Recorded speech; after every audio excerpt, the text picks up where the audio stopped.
Hey, what's up everyone? I got a 2019 Yaris here. I'm going to be removing this panel. Here's what it looks like. You can remove this for multiple reasons if you need to get to this or just underneath. Anyways, you want to first come here to this silver part, this silver trim, and grab it and wiggle it. Wiggle both sides while you pull up, and this will come out. Wiggling will be your best friend when you're doing this, especially when the car gets older and these pieces get more brittle from the sun.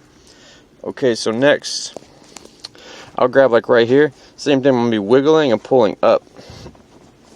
If you have two hands, that'd be better. Okay, this will come off too. You could probably take this back piece off first. Okay, I'm going to pull this e-brake up. Come straight up here. Now I got it off, but this control panel needs to be disconnected. So just go right here to this white connector.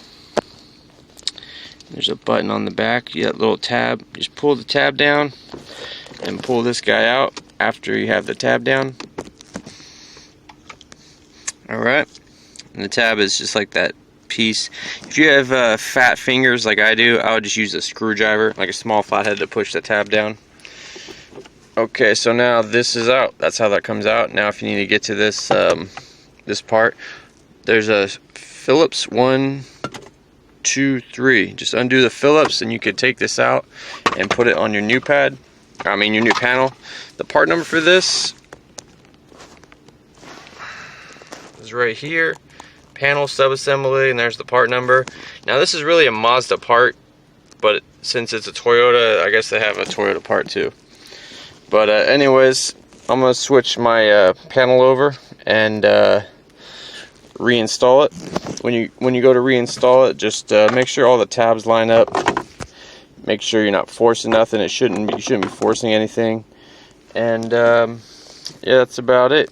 Also, you need to switch over this little piece right here to the new one, as you can see under the e-brake, and that's it.